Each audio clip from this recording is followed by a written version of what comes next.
네, 안녕하세요. 뒤쪽도 잘 들리시나요? 네. 네, 안녕하세요. 저는 당신의 삶을 윤택하게 해줄 유용한 유의포 기능들에 대해서 발표할 에픽게임즈 코리아의 박창현입니다. 만나서 반갑습니다.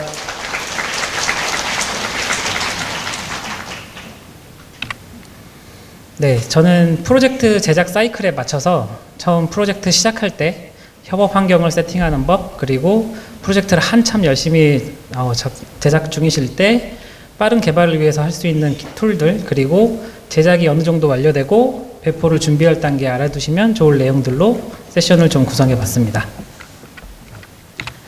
네, 먼저 협업 환경을 세팅하는 방법을 좀 말씀을 드릴게요. 먼저 협업을 하시려면 저희 언리얼 엔진 에디터를 배포를 하셔야 될 것 같은데요. 네, 사실 어떻게 팀의 엔진을 배포하냐는 굉장히 상황마다 다르실 수 있습니다. 어떤 팀은 어떤 프로젝트는 엔진 팀이 따로 존재해가지고 내부 엔진 버전을 따로 관리하고 계시는 분들도 분명히 있을 거고, 아니면 아예 외부 네트워크를 막아두고 내부에서 어떤 분이 항상 엔진이 버전업 될 때마다 픽스가 필요할 때마다 고통받으시면서 그걸 머지해가지고 넣어주시는 곳도 있을 것이고요. 그래서 이게 모든 케이스를 커버할 수는 없지만 좀 유용할 만한 몇 가지만 저희가 좀 방향을 제시를 해보려고 해요. 그래서 각 방식의 장단점을 먼저 좀 말씀을 드릴게요. 네, 먼저 퍼포스에 바이너리 업로드를 하는 형태. 이게 저도 예전에 이런 형태로 많이 작업을 했었는데요. 일단 퍼포스에 바이너리 업로드를 하시려면 먼저 언리얼 엔진 소스를 내려받고 직접 그거를 빌드를 하시던지, 아니면 저희의 빌드 그래프라는 빌드 스크립팅 시스템을 이용하시던지 해서 빌드를 만드셔야겠죠. 일단 빌드 그래프에 대해서 조금 얘기를 드리자면 저희가 어떤 빌드 과정들에 대해 관여되는 여러 가지 프로세스들을 조금 자동화를 해놓은 스크립트를 저희가 제공해 드리고 있어요. 그래서 미리 만들어두는 스크립트가 좀 여러 개 있는데, 저희도 실제로 그 에픽 런처에서 내려받으시는 런처 엔진들은 빌드 그래프로 다 빌드를 하고 있습니다. 그래서 이 빌드 그래프 스크립트는 엔진 폴더 안에 존재하는데요. 실제 그 컴파일에서 빌드 해가지고 퍼포스에 제출까지 해주는 스크립트가 빌드 에디터 앤 툴스.xml 이라는 스크립트가 있어요. 그래서 이 방식을 사용했을 때는 일단 퍼포스로 컨텐츠도 많이 동기화를 하실 테고, 그 다음에 빌드된 에디터 엔진도 똑같이 퍼포스로 관리를 하시니까 관리 자체에 대한 부담은 툴이 하나라서 좀 편하시겠죠. 근데 이제 엔진을 수정하시는 분이 약간 뭔가 다른 수정을, 자기에게만 통용되는 어떤 수정을 좀 했었을 때 그거 관련된 모든 바이너리들이 다 빌드가 돼버리고, 그걸 다시 퍼포스에 올려서 아침에 출근하신 작업자 아티스트 분들이나 기획자 분들이 내려받으려고 하면은 전부 다 동시에 그 퍼포스에 접근해 가지고 내려받으면 굉장히 또 느리고, 이런 고통들을 많이 받으셨을 거예요. 그래서 퍼포스로 그 바이너리를 제출해서 관리할 때는 약간 이런 문제들이 좀 있을 수 있고, 또 만약에 그 엔진 관리하시거나 혹은 클라이언트 분, 그런 분들이 DLL을 올렸는데 어떤 파일은 빼고 올렸다 라고 했었을 때 그 빌드된 결과물 간에 버전이 맞지 않아 문제가 발생하거나 이런 휴먼 에러들도 발생할 가능성이 좀 있죠. 그래서 저희가 제공하는 것 중에 이제 인스톨드 빌드라는 것이 있는데요. 이거는 에픽 런처에 제공되는 런처 제공되는 엔진을 저희가 만들 때 쓰는 방식이에요. 그러니까 런처에 실제 저희가 배포할 때 보면은 에디터 바이너리는 이미 다 빌드가 돼서 함께 배포되고, 그와 함께 각 타겟 플랫폼에 맞는 디벨롭먼트 shipping 빌드 구성의 라이브러리도 같이 배포를 하고 있거든요. 이거를 실제 자기 그 엔진을 빌드 하시는 분이 작업자들에게 이런 형태로 똑같이 배포를 하실 수 있어요. 그래서 완전히 기능하는 엔진 빌드를 배포할 수 있는 기능인데요. 이것도 빌드 그래프를 통해 가지고 만드실 수가 있습니다. 네. installed engine build.xml 이라는 스크립트를 보시면 저희가 오토메이션 툴에다가 빌드 그래프 명령어를 주면은 이걸 만드실 수가 있는데요. 참고로 그 빌드로 배포된 엔진에서 퍼블리싱을 뭔가 하는 다른, 그러니까 퍼블리싱 하고 싶은 플랫폼을 지금은 모두가 다 오픈돼 있지만 우리 프로젝트는 플스4만 쓰니까 플스4만 열어두면 된다. 라면 뭐 그런 된다라거나 뭐 우리는 모바일 쪽 프로젝트니까 모바일 쪽만 열어두게 만들 거다라거나 이런 식으로 약간 커스텀해서 조절하실 수 있는 것도 네, 저희가 지원을 하고 있습니다. 네, 그래서 실제로 인스톨드 빌드가 된 애를 이제 작업자분들이 전달을 받았으면 이 엔진을 사용해야 되는데 이 엔진을 가지고 프로젝트를 만들었을 거 아니에요. 그래서 그 프로젝트는 이 엔진에 해당된다라는 정보를 알아야지 실제 그 프로젝트를 클릭했었을 때 제대로 된 엔진이 뜰 텐데요. 그것들은 저희가 U 프로젝트 내에 있는 엔진 어소시에이션 필드를 가지고 컨트롤을 합니다. 이 엔진 어소시에이션 필드 설명하기 전에 먼저 상단에 있는 부분을 좀 얘기 드리자면 언리얼 엔진에서는 프로젝트를 크게 두 가지로 구분을 하는데요. 엔진과 함께 있는 프로젝트, 그러니까 엔진의 루트 폴더 내에 있는 게임 프로젝트 같은 경우는 비외부 프로젝트, 논퍼린 프로젝트라고 생각하고요. 엔진 바깥에 있는 아예 전혀 다른 별개의 폴더에 게임 프로젝트가 있는 경우에는 외부 프로젝트라고 인식을 해요. 그래서 각 프로젝트가 외부냐 비외부냐 그리고 인스톨드 빌드로 배포가 됐느냐 아니면 따로 소스 코드로 빌드한 엔진에서 생성된 애냐에 따라서 뭐 엔진 어소시에이션 필드에 들어가는 값들이 달라집니다. 네, 실제로 엔진이랑 엔진 루트 폴더 내에 위치한 게임 프로젝트 같은 경우는 공백 문자가 들어가고요. 그리고 런처로 배포된 엔진에다가 외부 프로젝트인 경우는 공식 배포 버전 4.20 같은 게 들어가고요.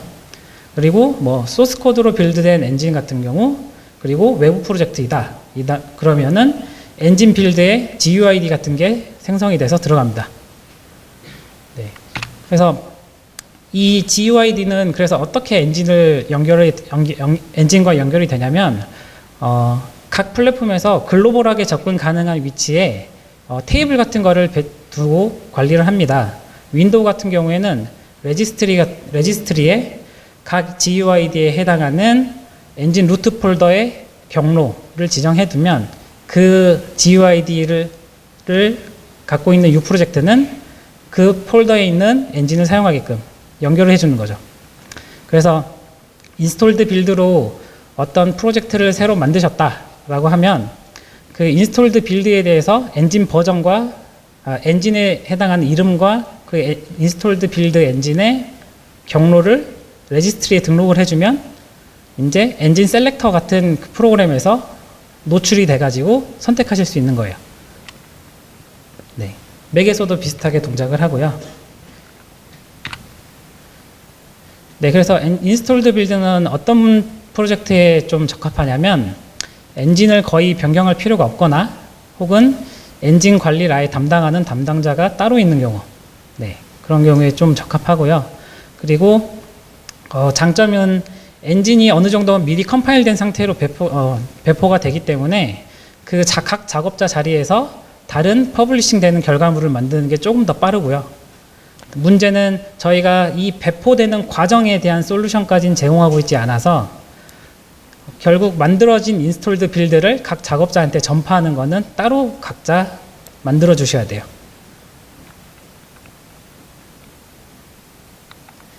네, 그리고 이제 저희가 더 강력하게 추천하는 것 중에 하나는 그 언리얼 게임 싱크라는 건데요. 저희가 이거는 에픽 내에서도 저희 게임 프로젝트 내에서 그 협업을 하기 위해서 사용한 툴이에요. 그래서 얘는 어떤 식으로 동작하냐면 그냥 퍼포스에 있는 체인지 리스트들을 약간 시각적으로 좀 더 표현을 해주고요. 그리고 여기서 원한다면 컴파일러를 통해서 빌드된 결과물까지 나오게 해주는 약간 자동화된 기능들을 제공해 줍니다. 그래서 뭐 아티스트 분 같은 경우에는 퍼포스 싱크에서 충돌이 있으면 해결해주고 에디터 바이너리도 내려받고 그리고 엔진에서 각 에셋들의 버전을 관리하는 버전 파일 같은 게 있는데 이 버전 파일도 최신으로 갱신해주고요. 그리고 필요하다면 에디터를 실행해주는 것도 네, 이렇게 쭉 자동화된 기능을 제공해주고 프로그래머 같은 경우도 비슷하게 퍼포스 싱크, 충돌 해결, 버전 파일 업데이트 그리고 각 소스들을 각 다른 작업자들이 올렸을 때 이제 그 걔네들이 아이디에 드러날 수 있도록 프로젝트 파일 생성도 다시 하고요. 그리고 컴파일 그리고 실행까지 하는 과정을 자동으로 해줍니다. 근데 이것만으로는 사실 좀 메리트는 없다고 느끼실 수 있을 것 같은데 제가 생각했을 땐 이 부분이 제일 중요한 것 같아요. 이런 자동화된 워크플로우 외에 실제 협업을 할 수 있도록 도와주는 편의 기능들이 굉장히 있어요. 예를 들어서 각 체인지 리스트에 커멘트를 추가해서 작업자들 간의 의견 교환이 가능합니다. 네, 퍼포스에서는 불가능한 거죠. 그래서 그리고 빌드가 깨져서 수정 작업 중일 때 만약에 지금 엔진 팀의 어떤 분이 아침에 급히 출근해서 뭔가 엔진에 대한 잘못된 것들을 막 고치고 계신다. 빌드가 깨져서 그걸 수정하고 계신다. 그러면 그 어떤 상태 플래그를 변경해 가지고 아티스트나 기획자분들이 언리얼 게임싱크를 켰을 때 지금 얘는 받으면 안 되는 바이너리구나 라는 것들을 알 수 있도록 표시를 해줄 수 있다는 거죠. 그런 것들이 가능하고요. 그리고 퍼포스에서 동기화를 일반적으로 받는다면 뭐 폴더 단위로 받으실 수도 있고 파일 각각 받으실 수도 있는데 이 경우 다른 곳에서 버전 파일이 업데이트 됐을 때 나는 그거를 안 내려받고 내 자리에서 내 자리에서 에디터를 빌드한 다음에 에셋을 수정해 버렸어요. 이 경우 업데이트된 버전의 에셋 파일과 지금 내 자리에서 바꾼 에셋 파일의 버전이 안 맞아서 문제가 생길 수도 있는데요. 이거 언리얼 게임싱크에서는 지금 내가 어디까지 동기화를 했냐에 따라 맞춰서 버전 파일도 알아서 다 내려받도록 컨트롤을 해줍니다. 그래서 그런 에셋들의 버전 꼬임 문제들을 해결해 주고요. 그리고 각 작업자 자리에서 커스텀 빌드가 가능해서 자기가 원하는 툴만, 에디터만 업데이트 되도록 만들 수 있어요. 그리고 또 하나, 실제 실행 파일들만 사용하시는 아티스트나 기획자분들에게 좋은 거는, 만약에 CIS를 통해 가지고 바이너리를 zip 파일로 만약에 압축해서 배포하는 형태라면 이 압축된 zip 파일을 자동으로 풀어준다든지 이런 편의 기능들을 조금 더 추가를 해놨습니다. 네, 그리고 다른 부서에서 사용하실 때는 아까 말한 것처럼 플래그 같은 걸 통해서 현재 프로젝트의 상태들을 파악하실 때 굉장히 도움이 되고요. 네, 그래서 정리하자면 여러 가지 장점이 있는데요. 제일 큰 장점은 저희가 열심히 쓰고 있어서 가장 많이 갱신되고 그러니까 버전이 업되고 기능이 계속 개선되는 것이라고 말씀드리고 싶고요. 그리고 단점은 아직 윈도우만 지원을 하고 있습니다.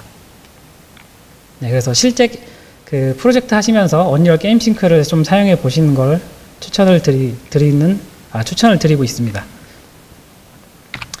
네, 그리고 또 이제 얘기 드리고 싶은 게 공유 DDC라는 건데요. 일단 먼저 DDC, Derived Data Cache에 대해서 먼저 말씀드리자면 Derived Data Cache는 뭔가 에셋을 처음 막 임포트 했을 때 이 임포트된 원본 에셋을 놔두고 엔진이 사용하기 좋은 형태 혹은 지금 타겟 플랫폼에 대응하는 형태로 이 에셋을 약간 변형을 시켜요. 이 변형된 데이터를 저장해 놓고 있는 게 Derived Data Cache DDC입니다. 네, 그래서 이 DDC는 당연히 원본을 변형한 거라서 유어셋 파일이 있으면은 언제든 편하게 재생성할 수 있고요. 그리고 이 DDC 기능 덕분에 지금 원본 에셋을 수정하지 않고도 만약에 언리얼 엔진 내부에 새로 지원하는 포맷이 추가됐다 했을 때 DDC만 업데이트 하면은 새로 된 포맷 같은 것도 추가적으로 마음대로 넣을 수도 있죠. 그래서 DDC 동작 방식을 좀 보자면 DDC는 engine.ini의 그래프 형태로 좀 선언이 되어 있는데요. 소스로 빌드된 엔진이냐 인스톨드 빌드된 엔진이냐에 따라서 그 엔진 INA 내의 섹션 이름이 조금 다릅니다. 네, 어쨌든 그 둘은 루트 노드부터 시작해 가지고요. 루트 노드에서 루트 노드 내에 어떤 다른 어싱크 풋이라는 노드가 있다. 그 어싱크 풋 노드는 또 다른 어떤 노드를 가지고 있고 이런 식으로 그래프 형태로 선언들이 다 되어 있습니다. 그리고 말단 노드에 이제 이 노드가 어떤 타입이고 어떤 속성들을 가지고 있다라는 식으로 적혀져 있는데 일단 말씀드리고 싶은 건 로컬에 있는 DDC 파일. 그러니까 지금 작업자의 PC에 있는 어떤 공간을 DDC로 할당해 놓고 이 곳은 파일 스트림 타입이고 얘의 경로는 어디다 라고 지정해 놓으면 이곳에 있는 DDC 파일들을 활용하는 거예요. 그래서 쉐어드 DDC는 그럼 뭐냐? 공유 DDC는 뭐냐? 라면 로컬과 동일한 파일 스트림 타입 중에 하나인데요. 로컬이 아닌 서버에 그 파일들을 저장을 해 놓는 겁니다. 네, 단순하죠. 근데 이제 좋은 점 중에 하나는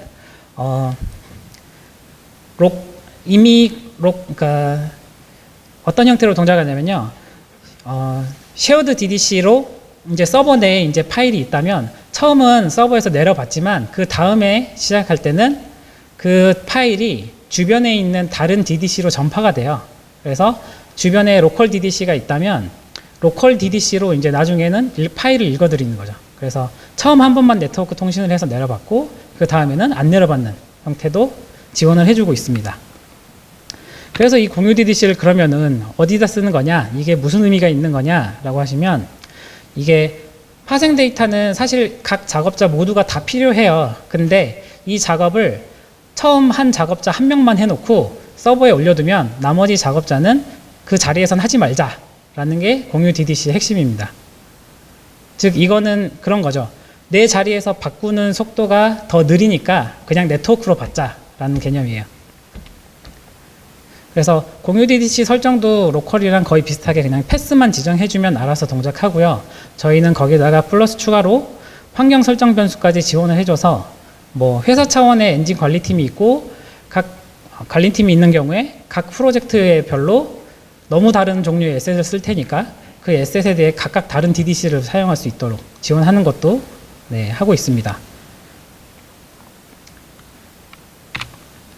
네, 그래서 공유 DDC 관련 팁을 좀 드리자면 반대로 오히려 네트워크 속도가 엄청 느린 경우, 차라리 내 자리에서 만드는 게 빠른 경우 1인 개발자나 원격 근무자 같은 경우에는 그냥 쉐어드 사용하지 마시고 노 쉐어드 실행인자를 추가하셔가지고 그냥 아예 로컬 DDC만 사용하시도록 강제하는 것도 지원을 해드리고 있고요. 그리고 저희가 실제 이렇게 사용하는데요. 야간에 파생 데이터를 무조건 다 최신 상태로 갱신을 해놓고 아침에 그냥 내려받아서 일하실 수 있도록 저희들은 구성을 해놨어요. 그래서 파생 데이터를 채우는 여기 우측에 필이라는 인자를 주면은 파생 데이터를 채워가지고 네, 미리 갱신시킬 수 있도록 네, 커맨드를 또 제공하고 있고요. 그리고 DDC도 뭐 원하신다면 게임 패키지에 포함시켜서 배포하실 수도 있습니다.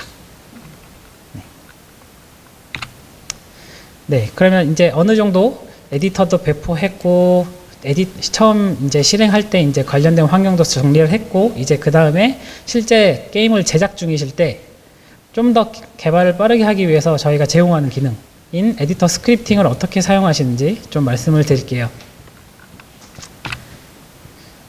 일단 스크립팅이라는 게 말 그대로 어떤 작업, 일련의 반복 작업들을 하기 위해서 스크립트를 짜는 거잖아요. 그래서 뭐 레벨의 액터를 자동으로 혹은 랜덤하게 배치하는 것들, 그리고 에셋 임포트부터 뭐 다른 관리 파이프라인을 제작하는 것들, 이런 것들을 다 언리얼 엔진에서 하실 수 있는 건데요. 일단 이걸 사용하시려면 에디터 스크립팅 유틸리티스라는 플러그인을 켜주셔야 됩니다. 네. 그러면 언리얼 엔진이 스크립트로 사용하는 사실 스크립트로 사용한다는 표현보다는 언리얼 엔진 내에서 스크립트 역할을 하는 블루프린트에서 이 에디터 스크립팅을 하실 수 있는데요. 블루프린트는 런타임 게임 플레이 제작뿐만 아니라 네, 이렇게 에디터 내에서 프로젝트 컨텐츠 관리할 때 사용하시면 되고요. 사용하는 방법은 블루프린트 내 커스텀 이벤트를 작성하시는 법을 다 아실 텐데요. 그쪽에 디테일 패널에 보면 콜인 에디터라고 에디터에서 호출할 가능하다를 켜고 끄고 하실 수 있어요. 네, 이걸 켜주시면 그러니까 이 블루프린트가 인스턴싱이 됐을 때 디테일 패널에 아까 만든 커스텀 이벤트가 등록이 됩니다. 네, 이래서 얘를 누르면 우리가 짠 스크립트가 동작을 하는 거예요. 그런데 이게 단점이 항상 그 쟤를 인스턴싱을 시켜야 되잖아요. 근데 그렇게 할 필요 없이 레벨에, 그러니까 예전에는 한다면 레벨에 빈 액터를 배치한다거나 하는 불필요한 작업들을 하셨어야 되는데 그런 거 하실 필요 없이 에셋 브라우저와 커스텀 패널에서 바로 호출할 수 있도록 저희가 실험 기능으로 불유틸리티라는 걸 제공을 하고 있습니다. 네. 그래서 에디터 개인 설정에 실험 기능에 가시면 켜질 수도 있고요. 그 블루틸리티 실험 기능 켜시면 에셋 생성 탭에서 블루프린트에 블루틸리티라는 에셋이 추가가 된 걸 보실 수 있고, 얘를 선택하시면 마음대로 이제 그 아까처럼 커스텀 이벤트를 짰던 것처럼 이벤트들을 추가하실 수 있는데요. 이것들이 이제 컨텐츠에 막 여기저기 컨텐츠 폴더 내에 여기저기 퍼져 있으면 되게 보기 불편하잖아요. 그래서 이것들을 한 군데 모아 보실 수 있도록 블루틸리티 쉘프라는 것도 지원을 해드리고 있어요. 그러니까 유용한 기능들을 모아 놓아서 한 번에 보여주는 기능들도 함께 제공하고 있습니다. 그리고 또 기쁜 소식은 저희가 이제 블루프린트에서 좀 벗어나서 파이썬도 지원을 하고 있습니다. 이건 최근에 들어간 건데요. 처음으로 외부 스크립트 언어를 저희가 지원을 하는 건데, 일단 파이썬이 좀 그나마 문법이 간단하고 비프로그래머 분들도 배우기 쉽고, 그리고 뭐 학습서 같은 것도 많고 유용한 모듈들도 이미 많이 배포가 되어 있어서 파이썬으로 결정이 되었고요. 일단 파이썬으로 그래서 어떤 작업들 하실 수 있냐면 아까 저희 스크립팅 하실 수 있는 것들의 모든 것을 다 하실 수 있어요. 그래서 뭐 프로시저럴하게 레벨의 컨텐츠 배치한다거나 뭐 파이썬으로 제작한 UI로 언리얼 에디터 조작하는 거 이것까지 가능하고요. 그래서 이걸 사용하시려면 파이썬 에디터 스크립트라는 플러그인을 켜주시면 됩니다. 그러면 이 플러그인 내에 자동으로 인베디드 파이썬 파이썬이 들어있어 가지고 파이썬을 따로 설치하신 필요는 없고요. 다만 여기서 중요한 거는 블루프린트와 달리 게임 플레이는 작성하실 수 없습니다. 저희들이 아직은 언리얼 에디터 내에서 에셋들 관리하실 때만 사용하시도록 오픈해 놨어요. 그래서 어떻게 파이썬을 그러면 에디터 상에서 호출하느냐, 실행시키느냐 하면 저희가 5가지 정도를 제공을 해드리고 있는데요. 먼저 그 출력창에서 파이썬 콘솔을 선택해 가지고 실행시키고 싶은 파이썬을 입력한다거나, 아니면 뭐 출력창에서 커맨드 콘솔, 기존의 커맨드 콘솔을 선택한 다음에 py 명령어를 사용하신다거나, 파일 메뉴에 저희들이 오픈해 놓은 UI를 사용하시거나, 아니면 프로젝트 세팅에 파이썬이라는 카테고리가 있는데요. 거기에 스타트업 스크립트, 그러니까 엔진이 시작할 때 꼭 시작돼야 되는 파이썬 스크립트들을 지정한다거나 이런 것들이 가능합니다. 그래서 그러면 파이썬 스크립트는 어떻게 찾냐면요. 저희들이 sys.path라는 파일에다가 언리얼 엔진이 자동으로 밑에 적어놓은 폴더들을 등록을 해놨어요. 그래서 이 폴더 내에 파이썬이 존재하면 그냥 쉽게 파일들 경로를 찾으실 수가 있고요. 그리고 이거 외에도 원하시는 경로를 마음대로 추가하시는 것도 가능합니다. 그래서 실제 제공하는 거는 파이썬 모듈, 언리얼 모듈을 제공하는 건데요. 블루프린트에 노출되어 있는 대부분의 에디터 관련 기능들이 다 저 언리얼 모듈에 들어가 있습니다. 근데 이 언리얼 모듈은 처음 배포할 때 고정된 그런 형태의 모듈이 아니고 만약에 플러그인을 어떤 걸 하나를 활성화 시켰는데 그게 블루프린트가 들어있고 얘가 그 에디터 관련 설정이 필요한 애다, 에디터 관련 기능이 있는 애다 라면 언리얼 모듈에 걔가 자동으로 반영이 돼요. 그 함수들이. 그래서 실시간으로 변경이 되는 언리얼 모듈을 저희가 제공을 하고 있고요. 그래서 기존에 파이썬을 쓰시던 분들이 좀 익숙하실 수 있도록 파이썬의 데이터형을 언리얼 엔진 데이터형으로 자동으로 파이썬의 리스트, 셋, 딕셔너리가 어레이, 셋, 맵으로 바뀌도록 지원을 하고, 그리고 파이썬의 내장 함수 같은 is 인스턴스나 타입 같은 것들도 똑같이 사용하실 수 있도록 그 클래스들의 구조도 똑같이 맞춰드리고요. 그리고 API 명령할 때도 기존에 익숙하신 것처럼 소문자 스네이크 케이스 그대로 사용하실 수 있도록 해드리고 파이썬이 제공하는 순서 지정 인자랑 이름 지정 인자 모두 다 지원하도록 해놨습니다. 네, 그래서 어떤 것들을 하실 수 있냐면 일단 에셋 작업, 그러니까 에셋들에 대해서 파일 복제, 생성, 제거 같은 것들을 하실 수 있는데요. 참고로 파이썬에서 제공되는 내장 파일 관리 함수들은 사용하시지 않기를 바라고요. 왜냐하면 저희의 그 SN 레지스트리나 이런 것들이 다 추적을 하기가 어려워서 에셋 작업을 하실 수 있는 파일 것들을 제공하고 또 에디터에서 노출되는 각 객체들의 속성들도 수정하실 수 있도록 제공을 합니다. 그래서 어떤 객체의 U 프로퍼티에 블루프린트 리드 온리나 블루프린트 리드 라이트가 돼 있다. 지시자가 들어가 있다. 라고 하면은 자동으로 저 객체에서 노출이 되는 것도 있고요. set editor property랑 get editor property 같은 걸 통해 가지고 에디터의 속성을 노출하는 것도 가능합니다.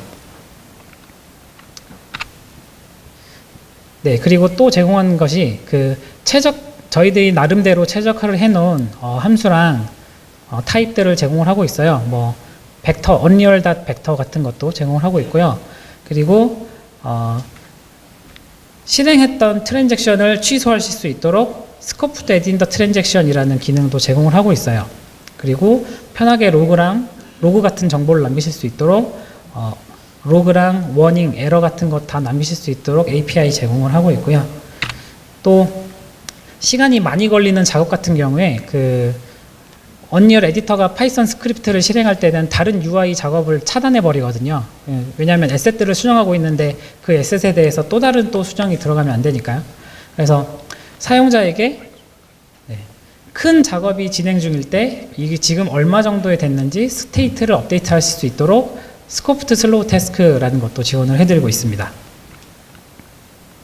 그래서 실제로 파이썬을 보시면서 학습해 보실 수 있도록 저희들이 예제를 만들어 드린 게 있어요. 그래서 LOD 자동 제작하는 예제랑 스태틱 메시 컬리전 셋업하는 예제가 있으니까요. 파이썬 관련해서 보시고 싶으시면 이것들을 더 추가로 보시면 좋을 것 같아요.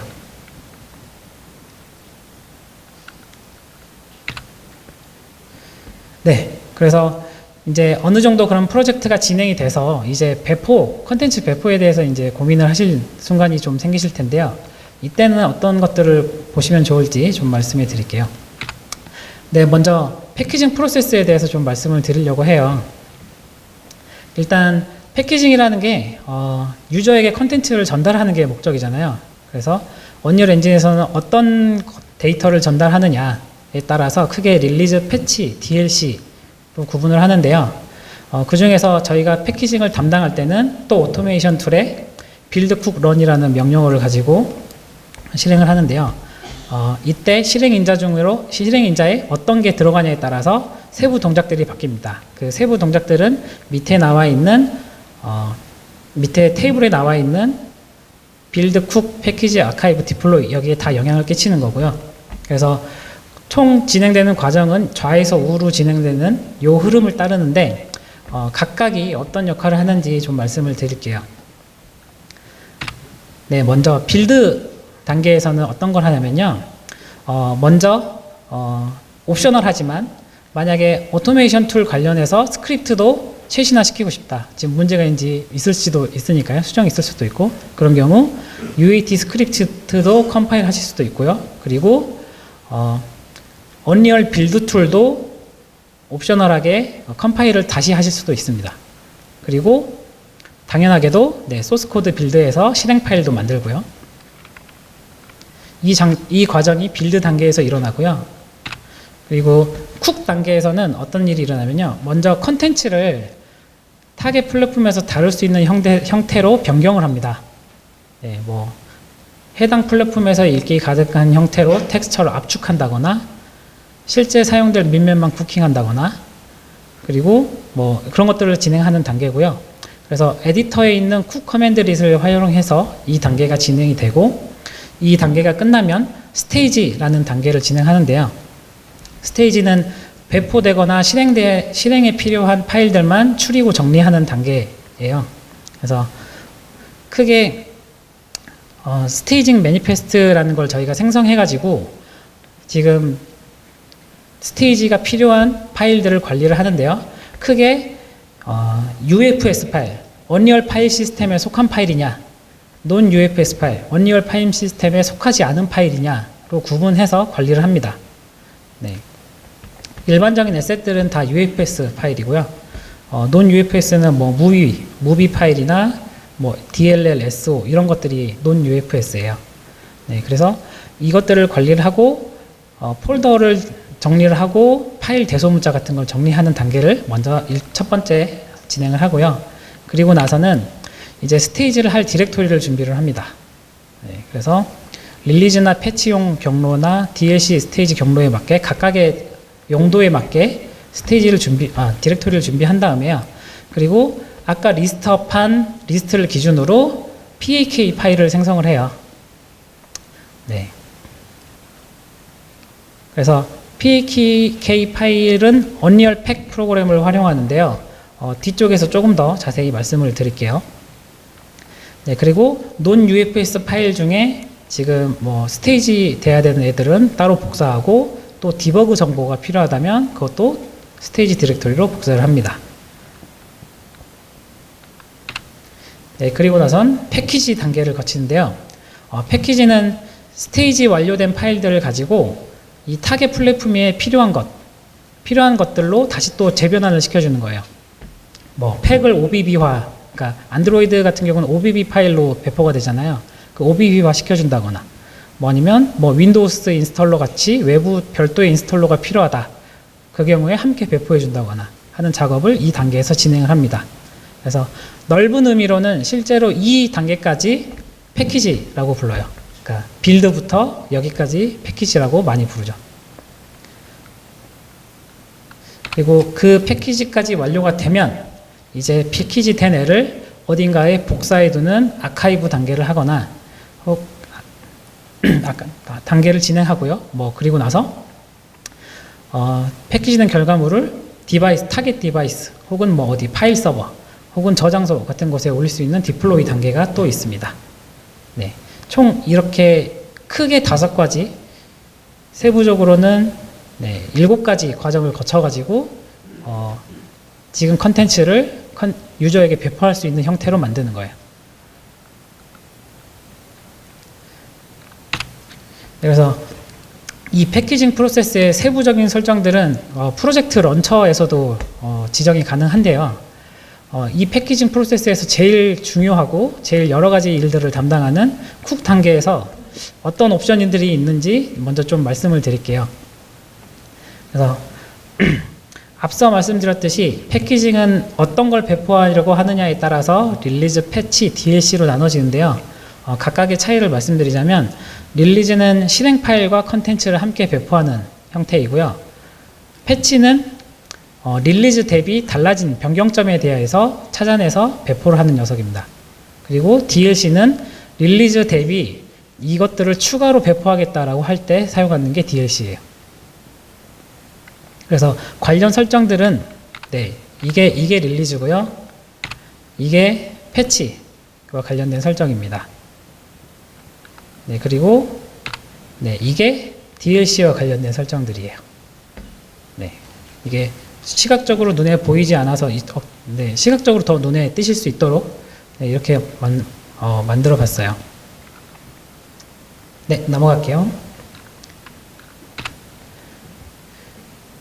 네, 그래서 실제 고급 세팅 쪽에 보면 이제 더 세부적인 것들을 컨트롤 하실 수 있도록 되어 있는데요. 일단 반복 처리식 쿠킹은 이전에 쿠킹한 거에서 이제 변경된 컨텐츠만 쿠킹하는 기능인데 이게 그 밑에 있는 버전 없이 패키지 저장이 켜져 있을 때 제대로 동작하는 기능입니다. 네. 그리고 베이스 릴리즈 PAK 파일도 같이 스테이징 할 거냐에 대한 옵션도 있고요. 컨텐츠를 압축할 거냐라는 옵션도 있는데 제 개인적으로는 컨텐츠 변경이 잦은 온라인 게임에서는 이 옵션을 사용하지 마시도록 좀 추천드리고 있어요. 왜냐하면 이 옵션 때문에 패치가 의외로 생각했던 것보다 더 커지는 일들이 굉장히 많거든요.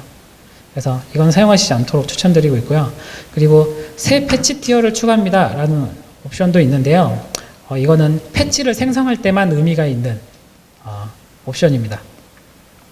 그리고 네, 아까 말씀드린 버전업 패키지 저장 옵션도 있고요. 그리고 쿠커를 여러 개 만들 수도 있는데 그 한 개 이상 여러 개 만들 수도 있는데 몇 개를 스폰시킬 거냐라는 거에 대한 옵션도 있고요. 그리고 추가적으로 이제 제일 중요하게 생각하는 모든 컨텐츠를 하나의 파일에 저장한다라는 옵션인데 이거는 컨텐츠를 팩이라는 어떤 그릇에 담는 거예요. 그거를 하겠냐 안 하겠냐라는 설정입니다. 그래서 이 팩을 담을 때 그러면 어떤 애들을 이 그릇에 담을 것인가를 관련해서 컨트롤 하는데요. 그거는 텍스트 파일로 저희들이 저장이 되어 있고 그거는 여기 나와 있는 경로들에 저장이 되어 있습니다. 그래서 저 경로에 있는 애들이 팩 파일로 담겨서 이제 사용자에게 배포가 되는 거죠. 네, 그래서 이 과정 중에 좀 재미난 거는 이제 패치 생성이 릴리즈 대비 변경점을 찾는다고 했잖아요. 근데 사실 정확히 말하면 변경점을 찾는 게 아니고 릴리즈랑 이전에 릴리즈로 배포된 팩 파일 내부의 데이터랑 지금 현재 리스트랑 비교를 해서 같은 걸 제거시키는 형식으로 찾아요. 네. 네, 그렇게 해서 좀 패치 생성에 필요한 팩 파일들을 만들고요. 그리고 또 추가로 그 패치로 생성한 팩 파일은 끝에 포스트픽스로 언더바 P라는 게 항상 이름에 붙어요. 그래서 언리얼 엔진이 이제 구동되고 패치 데이터들을 막 내려봤잖아요.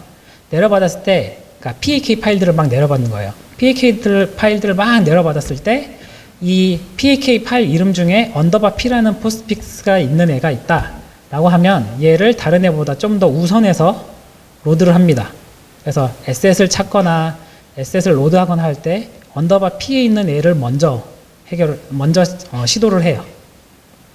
그렇기 때문에 같은 이름의 에셋이 릴리즈용 팩이랑 패치용 팩에 있을 때 패치 걸 먼저 검색을 하게 되는 거죠.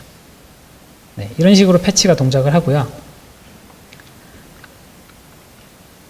그 후에 또 다른 옵션들은 INI 파일을 팩에 담았을 때 암호화 시킬 거냐, 그 다음에 청크를 생성할 거냐라는 것들이 있는데요.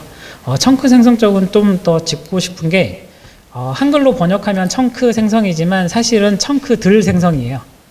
이 말은 원래 청크라는 것부터 먼저 정의해 드리자면 청크는 저희가 정의할 때는 독립적으로 배포되고 다운로드 가능한 에셋들의 묶음이라고 하는데 사실은 팩을 얘기합니다. 청크가 곧 팩이에요. 그래서 이 청크들 생성은 일반적인 경우와 다르게 팩을 여러 개 만들겠다라는 선언이에요. 그래서 이걸 사용하고 싶으시면 실험 기능에 있는 청크 아이디 할당 허용을 켜시거나 아니면 SM 매니저를 사용해 주시면 됩니다. 네, SM 매니저에 대해서는 뒤에서 또 자세히 말씀드릴게요.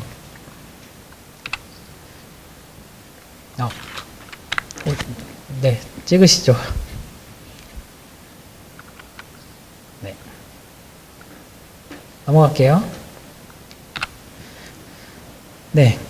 그리고 그 후의 세팅은 빌드 에디터를 컨텐츠 추가하지 마라. 그 다음에 쿠커를 어떤 애를 써라. 그리고 쿠커에 다른 옵션이 있다면 이런 걸 사용해라 라는 걸 지정하는 게 있어요.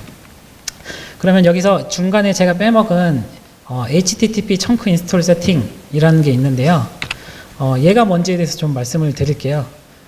HTTP 청크 인스톨 세팅은 쉽게 말하면 PAK 파일이 굉장히 크잖아요. 이거를 HTTP 통신이라는 불안정한 통신에서도 잘 배포가 되도록 여러 개로 쪼개서 나눠 놓은 데이터를 만들 거냐 말 거냐에 대한 선택이에요. 그러니까 그래서 크기는 대충 1MB 정도, 약 1MB 정도 되고요. 네, 그거는 조금씩 커지고 작아지고는 좀 차이가 있고요.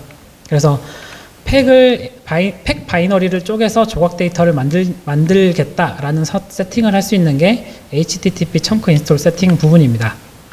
네. 근데 HTTP 청크 인스톨 데이터를 사용하면 그럼 뭐가 좋냐라고 하면 자동으로 저희들이 좀 데이터를 관리해 주는 게 있어요. 그러니까 팩 내부에 어떤 에셋이 있을 때 얘가 다른 팩에, 그러니까 팩을 내보낼 때 이 그러니까 현재 팩이 하나가 있고 다음 이제 업데이트 때 또 다른 동일한 이름의 팩이 또 나오잖아요. 얘 각각을 HTTP 청크 인스톨 데이터로 만들면 첫 번째와 두 번째 걸 잘 비교를 해가지고 저희 내부적으로 지금 꼭 필요하게 내려받아야 될 녀석, 아니면 얘는 지금 사라진 에셋, 얘는 지금 추가된 에셋, 이런 것들을 다 내부에서 관리를 해가지고 최소한의 데이터만 내려받거나 하실 수 있도록 저희가 제공을 해드립니다. 네. 그래서 자동으로 어느 정도 패치와 패치가 동작하는 것과 비슷하게 저희가 동작을 해드려요. 네, 그래서 DLC를 사용하신다면 저희가 사용하시도록 약간 많이 추천을 드리는 옵션 중에 하나입니다. 네, 그래서 각 옵션이 그러면 어떤 걸 의미하는지 좀 볼게요. 그러면 HTTP 청크 인스톨 세팅을 옵션을 확장하시면 그 밑에 이제 각 세부 옵션들이 있는데요. 먼저 청크 인스톨 데이터를 생성할 거냐, 네, 말 거냐, 뭐 이런 것들을 선택하실 수 있고요. 그 다음에 청크 인스톨 데이터를 경로를 어디다가 지정해서 거기로 뽑아낼 거냐, 그 다음에 얘의 이름은 뭐라고 지정할 거냐 같은 옵션을 선택하실 수 있습니다.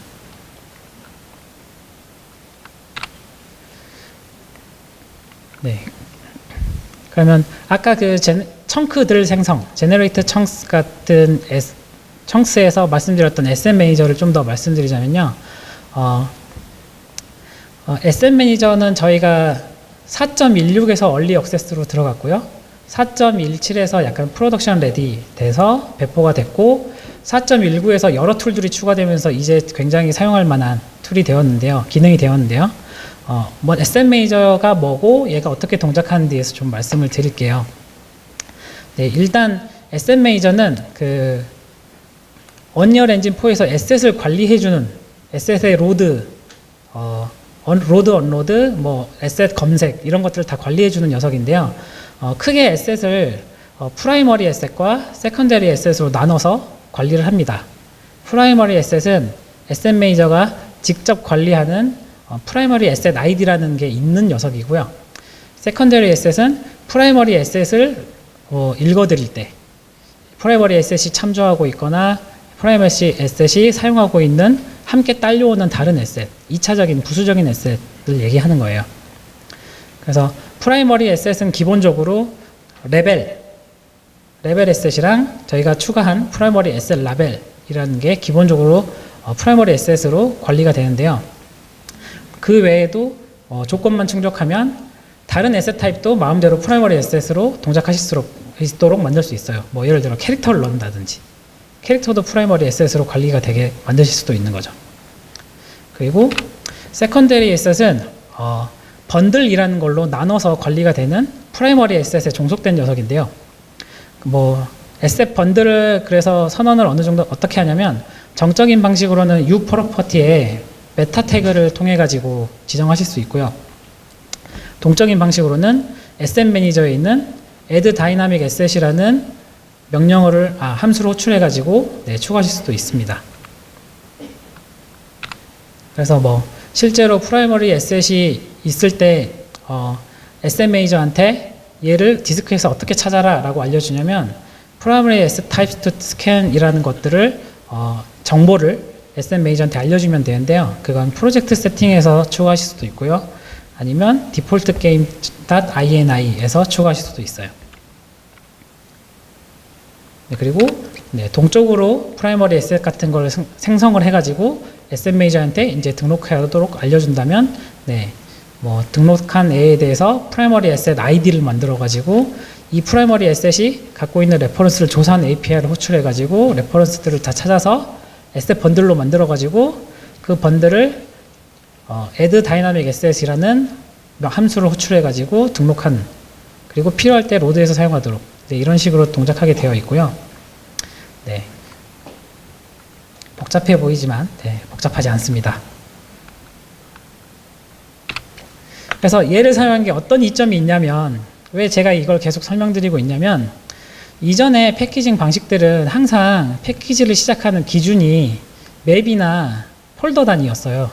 그러니까 이 맵에 레퍼런스가 걸려있는 액터들을 찾아서 패키징에 포함시키는 형태였는데, 이제 SM 매니저를 쓰면은 그 제약을 좀 벗어날 수가 있습니다.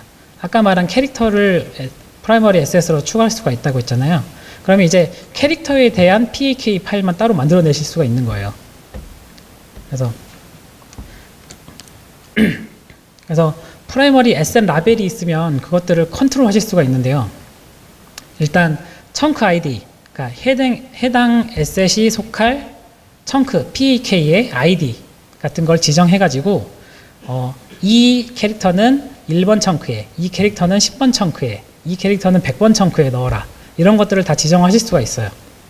그리고 얘가 쿡 롤이라는 것들이 있는데, 쿡 롤은 어떤 게 있냐면, 얘를 항상 쿠킹할 거냐, 아니면 얘가 참조가 되었을 때만 쿠킹할 거냐, 아니면 얘는 절대 쿠킹 안 할 거냐에 대한 옵션을 설정하는 부분이라고 보시면 됩니다.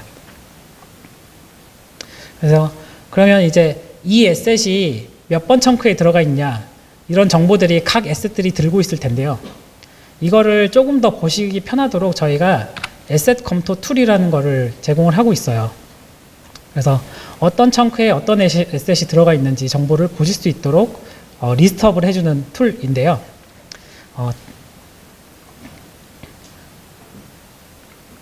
네, 창에서 개발자 툴의 에셋 검토를 이용하시면 이 창이 뜨고, 네, 그 중에 그러면 이제 원하는 청크들이 이제 보이고요. 제가 지정한 청크들, 이 청크들을 우클릭하시면 레퍼런스 뷰어랑 사이즈 맵을 보실 수가 있는데요.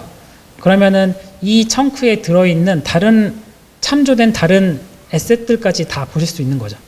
이 청크에 무슨 에셋이 들어있는지를 바로 이렇게 레퍼런스 뷰어로 보실 수 있는 거예요. 그리고 얘가 공간을 3메가 차지하는데 그 중에 1메가는 어떤 스태틱 메시, 1메가는 어떤 머터리얼, 뭐 이런 식으로 어떻게 구성되어 있는지도 사이즈 맵으로 바로 보실 수 있어요.